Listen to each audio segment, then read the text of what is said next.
बिस्मिल्लाहिर्रहमानिर्रहीम, अस्सलाम वालेकुम। लाखों करोड़ों दुरूदो सलाम मोहम्मद मुस्तफ़ा सल्लल्लाहु अलैहि वसल्लम और आले मोहम्मद पर। मैं हूँ उमर दराज गोंदल और आप मेरा यूट्यूब चैनल देख रहे हैं।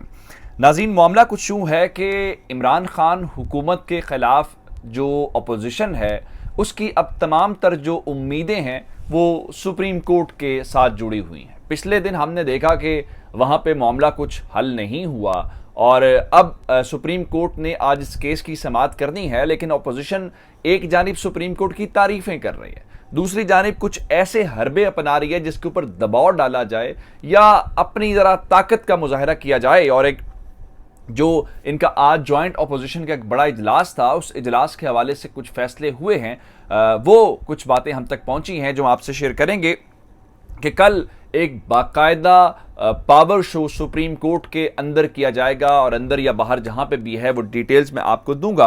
और फिर उसके अलावा दूसरे नंबर के ऊपर चल के अपोजिशन ज़ाहिरन बहुत उम्मीदें लगा रही है सुप्रीम कोर्ट से। बहुत ज़्यादा जो लीगल एक्सपर्ट्स हैं वो एक बात कर रहे हैं कि ऐसा तो नहीं है कि ये ट्रैप हो गए हैं, क्योंकि गवर्नमेंट का पूरा केस जो है वो आर्टिकल 5 के ऊपर खड़ा है, जिसके अंदर आप ये देखेंगे कि आपको अपनी रियासत के साथ वफादारी जाहिर करनी है बजाय इसके कि आप किसी और कंस्पायरेसी, किसी साजिश के अंदर मुलव्वस हों। अगर सुप्रीम कोर्ट के अंदर, क्योंकि इमरान खान बहुत सारी बातें कह चुके हैं कि वो सुप्रीम कोर्ट के सामने रखने के लिए तैयार हैं, अगर ऐसा हो गया तो ये अपोजिशन के तो गेम उल्टी पड़ जाएगी, यानी आगे गड़ा और पीछे खाई वाली सूरत हाल है, ये भी आपको बताएंगे। और फिर तहरीक इंसाफ ने ये भी एक मुनफरिद वाक़या है कि इस सारी सूरत हाल के दौरान जो है तहरीक इंसाफ की हुकूमत गई है, वो जनरल इलेक्शंस के ऊपर जा रहे हैं, लेकिन जनरल इलेक्शंस के ऊपर जाने के हवाले से तैयारी शुरू कर दी। अब से थोड़ी देर पहले सेनेटर फैसल जावेद जो है उन्होंने ट्वीट किया और उन्होंने कहा जी हम पार्लियामेंट्री बोर्ड बनाने जा रहे हैं जिसके अंदर हम टिकट से अवार्ड करेंगे अपने लोगों को और जो हमारे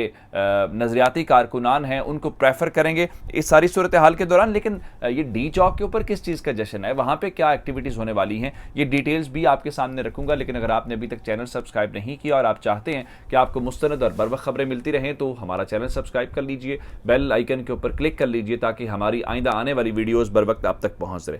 अच्छा, एक बात बहुत दिलचस्प है, अगर आप पूरी की पूरी कैंपेन को देखें पिछले 3.5 साल के दौरान तो अपोजिशन एक बात करती रही है, वो ये था कि ये इमरान खान की हुकूमत जाली हुकूमत है, इमरान खान एक सिलेक्टेड वजीर आज़म है और इमरान खान की हुकूमत को ख़त्म करना ऐसे ही है जैसे नेकी कमाने वाली बात है, इसको ख़त्म करना जो है। अच्छा, अब वो हुकूमत ख़त्म हो गई है, अब हुकूमत ने खुद से असम्बलीज डिज़ोल्व कर दी हैं, प्राइम मिनिस्टर को डी नोटिफाई किया जा चुका है कि वो अब पाकिस्तान के वज़ीर आज़म नहीं रहे। अब तो सिर्फ और सिर्फ अगले वज़ीर आज़म के इंतखाब के मामले तक इमरान खान के पास चार्ज है, उसके बाद टेक्निकली तो उनकी गवर्नमेंट जो है ख़त्म हो गई। अब जब ये हुकूमत ख़त्म हो गई है तो इस हुकूमत को बहाल करवाने की क्या ज़रूरत है, और अब वही अपोजिशन जो है उस सिलेक्टेड उस जाली हुकूमत को बहाल करवाने के लिए वो दौड़े लगा रहे हैं सुप्रीम कोर्ट की तरफ। अच्छा, एक तरफ तारीफ़ कर रहे हैं सुप्रीम कोर्ट की कि आपने बड़ा ये बर वक्त नोटिस लिया और उम्मीद करते हैं कि हम आइन के साथ खड़े होंगे और मुतालबा कर रहे हैं जी हम चाहते हैं कि आप फुल कोर्ट जो इस केस की समाअत है वो करें। अब इस सारे मामले को लेके कुछ साथ साथ ऐसे फैसले भी किए जा रहे हैं जहाँ पे लगता ये है कि खुदा ना खास्ता, मैं ये नहीं कह रहा कि जजेस बायस्ड हैं, जजेस कंप्रोमाइज्ड हैं, मैं बिल्कुल ये बात नहीं कर रहा, लेकिन ये बात ज़रूर कर रहा हूँ कि पॉलिटिकल पार्टीज़ या मैं और आप तो कोशिश करेंगे कि हम किसी ना किसी तरीके से अपनी ताकत का मुजाहरा करें, कोई हमसे मुतासर हो जाए या कोई खौफ में दिलाने की कोशिश जो है। अब इस सारी सूरत हाल के दौरान कुछ अपोजिशन ने ऐसे फैसले किए हैं जो इस सारे मामले के अंदर गड़बड़ होती है। अब माजी में नून लीग की एक तारीख है और उस तारीख को वो झुटला भी नहीं सकते। माजी में सुप्रीम कोर्ट की बिल्डिंग के ऊपर एक बाकायदा हमला हो चुका है और उस हमले को लीड किसने किया था? नून लीग ने किया था। जस्टिस सज्जाद अली शाह साहब पाकिस्तान के जब चीफ जस्टिस थे तो उस ज़माने की ये बात है, और मर्जी का केस, मर्जी के फैसले, मर्जी की तकसीम, मर्जी के चीफ जस्टिस, उस सारी सिचुएशन को देखते हुए अगर वो आप मामला देखेंगे तो वो कहीं तारीख दोहरा ना दी जाए। अच्छा, अब सुप्रीम कोर्ट ने इनकी दरख्वास्त के ऊपर केस की समाअत नहीं की। अगर ये समझ, सुप्रीम कोर्ट ने आज खुद नोटिस लिया है, जो फैसला पहले दिन का आया, जो ऑर्डर आया उसके अंदर बताया गया, चीफ जस्टिस साहब ने जो बताया कि जनाब उनके जो साथी जज साहिबान हैं उन्होंने उनसे मुलाकात की, उनको कहा कि आप इस मामले को टेकअप करें क्योंकि ये बड़ा सीरियस किस्म का मामला है। उसके बावजूद अब कि आज जॉइंट अपोजिशन का इजलास हुआ और जॉइंट अपोजिशन के इजलास के अंदर इनकी तमाम लीडरशिप मौजूद थी, पीपल्स पार्टी मौजूद थी, फजल रहमान साहब मौजूद थे, शहबाज शरीफ साहब मौजूद थे और मक्सी साहब मौजूद थे, दूसरे खालिद मकबूल सिद्दीकी मौजूद थे। अब वहाँ पे हुआ क्या, जिस तरह से आज इन्होंने इजलास किया था और इजलास के अंदर याद सादिक साहब ने चेयर किया और ख़ुद ही इन्होंने नंबर पूरे कर दिए, सारा कुछ कर दिया।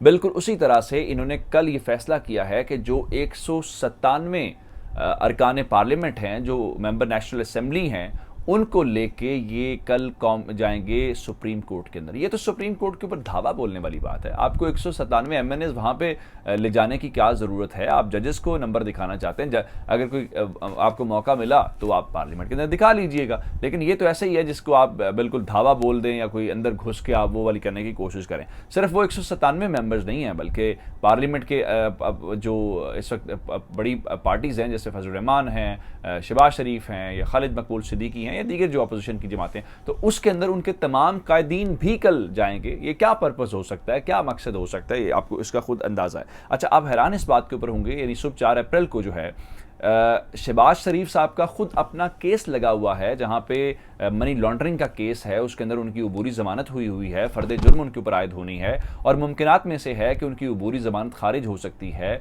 जिसकी बुनियाद के ऊपर उनको गिरफ्तार किया जा सकता है। और शायद उनके वकला जो है हाई कोर्ट से उसका रिलीफ लेने के लिए तैयारी कर रहे हूँ, और दूसरी तरफ जो है फ़र्द जुर्म आए, लेकिन वो इस लाहौर वाली अदालत स्पेशल कोर्ट के अंदर पेश नहीं होंगे, लेकिन वो सुप्रीम कोर्ट जाएंगे, क्योंकि लॉ को ओबे करना ज़रूरी नहीं है, अपने खिलाफ चार्ज जो हो सकता है उसको फेस करना ज़रूरी नहीं है, लेकिन सुप्रीम कोर्ट में जाके कॉन्स्टिट्यूशन को जो है वो अपहोल्ड करने की बातें करना बहुत ज़रूरी है। अच्छा, इस सारी सूरत हाल के दौरान इनको लग ही रहा है इनका मामला सुप्रीम कोर्ट में हल हो जाएगा। सुप्रीम कोर्ट से बहुत ज़्यादा बातें, मिसाल के तौर पर एक बात यह है कि स्पीकर ने जो रूलिंग दी है, अगर सुप्रीम कोर्ट उसको हटा देगी, उसको ख़त्म कर देगी, तो इसका मतलब यह है कि फिर पार्लियामेंट की प्रोसीडिंग्स तो चल ही नहीं सकती।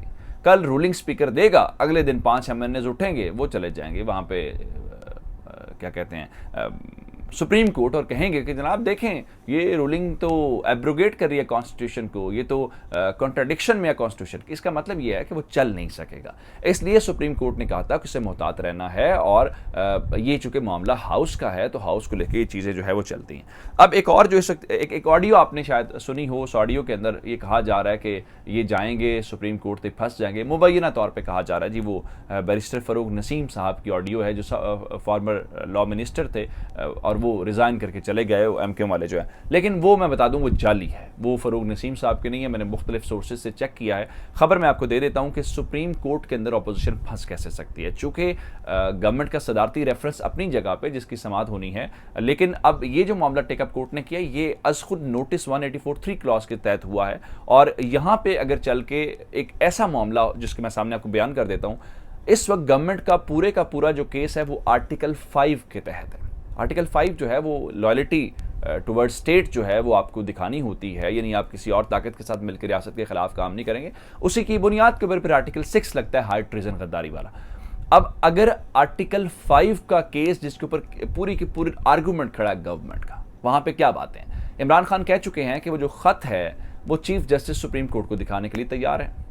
अगर चीफ जस्टिस ने कह दिया कि आप वो खत ले आए, फिर उसके बाद जो इनके पास ये कहते हैं नाकाबिले तरदीद सबूत हैं, ये जो डिप्लोमेट से मिले हैं, ये जो पूरी कंस्पायरेसी कब से प्लान की गई है, कैसे कैसे उसकी फंडिंग हुई, क्या सारा कुछ हुआ, अगर वो नाकाबिले तरदीद जो सबूत हैं, जो एजेंसीज के जमा करदा हैं, अगर वो अदालत के सामने प्रोड्यूस कर दिए गए और अदालत ने उसको प्रोसीडिंग्स के अंदर शामिल कर लिया और अदालत ने उसको मान लिया और आर्टिकल 5 साबित हो गया, फिर अपोजिशन क्या करेगी? आप अभी तक तो इस बात के ऊपर जश्न मना रहे हैं कि इमरान खान की हुकूमत आप गिराने में कामयाब हो गए, लेकिन ये असल वो बात है जिसको लेके मामला इनके गड़बड़ हो सकता है। एक और बात मैं आपको बताऊं कि तहरीक इंसाफ वाले जो हैं, इमरान खान की मैंने आपको खबर दी थी कि खान साहब जी आज दिन के अंदर चल के क्या करेंगे कि वो आवाम के साथ एक इंट्रैक्शन करेंगे फ़ोन के ऊपर, जो पहले कॉल्स लेते हैं। अब उस हवाले से ये खबर आई है कि हामिद मीर साहब ने ये मुतालबा किया है कि इमरान खान साहब चूँकि असम्बलीज डिज़ोल्व हो चुकी हैं, खान साहब की प्राइम मिनिस्टरशिप ख़त्म हो चुकी है और इलेक्शन प्रोसेस शुरू हो चुका है, तो इसलिए जी खान साहब ये सरकारी वसाइल जो इस्तेमाल कर रहे हैं, ये खिताब वाला सिलसिला बंद होना चाहिए। अब ये तय करना है कि पहले ये तय होना है कि जो इमरान खान ने किया ठीक किया, गलत किया, या फिर उनको इस चीज़ से रोकना है। इस हवाले से भी अगर रहनुमाई हो जाए तो बहुत बेहतर होगा। अब आते हैं, हुकूमतें ख़त्म होती रहती हैं, लेकिन तहरीक इंसाफ वालों के कॉन्फिडेंस के भी क्या ही कहने और क्या ही उनका कॉन्फिडेंस है और क्या ही उनकी सेलिब्रेशंस हैं, और वो ये हैं कि तहरीक इंसाफ जो है उनकी हुकूमत ख़त्म हुई है। हुकूमतें ख़त्म होने पे लोग परेशान होते हैं, लेकिन तहरीक इंसाफ वाले खुश हैं, जश्न मना रहे हैं, जी हमारी हुकूमत ख़त्म हो गई है। पता नहीं अपनी हुकूमत ख़त्म होने का जश्न है या शहबाज शरीफ को वज़ीर आज़म बनने से रोकने का जश्न है।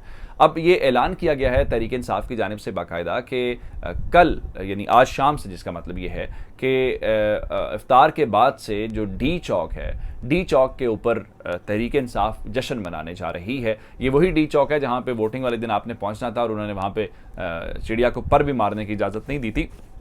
पूरे इलाके को सील किया हुआ था और तहरीक इंसाफ के कुछ चंद 100 लोग भी नहीं पहुंच सके होंगे। मैं 100 के लफ्ज़ ज़्यादा इस्तेमाल कर रहा हूँ, चंद दर्जन भी वहाँ पे लोग तहरीक इंसाफ के उन्होंने नहीं पहुँचने दिए थे। अब ये फैमिलीज़ के साथ जनाब जश्न मनाने का सिलसिला शुरू किया गया है कि आतिशबाजी होगी और तकरीबन ये 1 हफ्ते तक जश्न का जो सिलसिला है वो जारी रहेगा। अब रमज़ानुल मुबारक है, रमज़ानुल मुबारक में वहाँ ये गाने बजाएंगे या क्या करेंगे, ये इस बारे में तो कोई इल्म नहीं है, तहरीक इंसाफ वाले ही बता सकते हैं। एक और बात जो है, इस जो मैंने आपको आज बताया था कि ये सारी जो सूरत हाल हुई है, जिस तरह से सरप्राइज़ आया, ये किसी लीगल माइंड की क्रिएशन है। और ये लीगल माइंड कौन था? मैंने आपको बताया कि अटर्नी जनरल खालिद जावेद खान जो हैं, शायद उनका माइंड है या बाबर अवान का माइंड है। तो आज बहुत सारे लोग ये कहते हुए नजर आए, जी खालिद जावेद खान जो है वो शरीफुद्दीन पीरज़ादा नए बन गए हैं, वो रिज़ाइन करें। भला वो रिज़ाइन क्यों करें?